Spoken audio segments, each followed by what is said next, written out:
সবুজে ঘেরা এক শান্ত পুকুরের ধারে বাস করত এক কচ্ছপ। তার নাম ছিল ধীরু। ধীরু খুব ধীরে হাঁটত, ধীরে কথা বলত, এমনকি ধীরে খেত। পুকুরের অন্য প্রাণীরা তাকে নিয়ে প্রায়ই হাসাহাসি করত।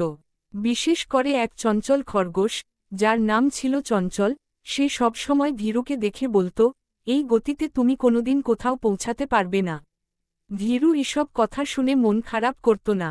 সে জানত, তার গতি কম হলেও তার মন শক্ত। সে প্রতিদিন ভোরে উঠে পুকুরের চারপাশে হাঁটার অভ্যাস করত। তার বিশ্বাস ছিল, নিয়মিত চেষ্টা একদিন ফল দেবে। একদিন চঞ্চল খরগোশ সবার সামনে ঘোষণা করল, চলো, আজ আমরা দৌড় প্রতিযোগিতা করি। দেখি কে আগে বড় আমগাছটার কাছে পৌঁছাতে পারে। সবাই জানত খরগোশ খুব দ্রুত দৌড়াতে পারে। তাই প্রাণীরা উল্লাসে চিৎকার করে উঠল। তারা ভাবল, এ প্রতিযোগিতা তো একতরফা হবেই। ধীরুকে জিজ্ঞেস করা হল, সে কি প্রতিযোগিতায় অংশ নেবে। ধীরু কিছুক্ষণ চুপ করে থাকল। তারপর শান্ত গলায় বলল, আমি অংশ নেব। জিতব কি হারব জানি না, কিন্তু চেষ্টা করব। পরদিন সকালবেলা প্রতিযোগিতা শুরু হল।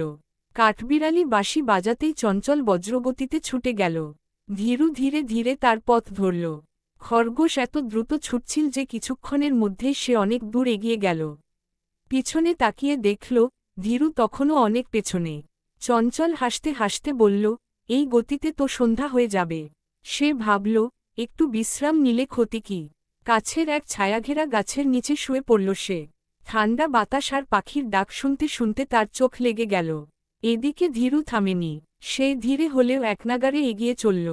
পথের মাঝে কাটা ছিল, ছোট ছোট পাথর ছিল, তবু সে থামেনি। তার মনে শুধু একটাই কথা, শেষ পর্যন্ত পৌঁছাতে হবে। সূর্য যখন মাথার ওপরে উঠে গেছে, তখন ধীরু গাছের কাছাকাছি পৌঁছে গেল। সে দেখল, চঞ্চল গভীর ঘুমে আচ্ছন্ন। ধীরু কিছু না বলে নিজের গতিতে এগিয়ে গেল এবং সবার আগে আমগাছের নিচে পৌঁছে গেল। পুকুরের প্রাণীরা অবাক হয়ে গেল। তারা কখনো ভাবেনি ধীরু জিততে পারে। কিছুক্ষণ পরে চঞ্চলের ঘুম ভাঙল। সে তাড়াহুড়ো করে দৌড়ে গেল, কিন্তু ততক্ষণে সব শেষ। ধীরু জিতে গেছে। চঞ্চল লজ্জায় মাথা নিচু করে ধীরুর কাছে এল। সে বলল, আমি তোমাকে নিয়ে হাসতাম, কিন্তু আজ তুমি আমাকে বড় শিক্ষা দিলে। ধীরু মৃদু হেসে বলল, গতি বড় কথা নয়, ধারাবাহিক চেষ্টা বড় কথা। সেদিন থেকে পুকুরের কেউ আর ধীরুকে নিয়ে হাসাহাসি করেনি, বরং সবাই তার ধৈর্য আর অধ্যবসায়ের প্রশংসা করত।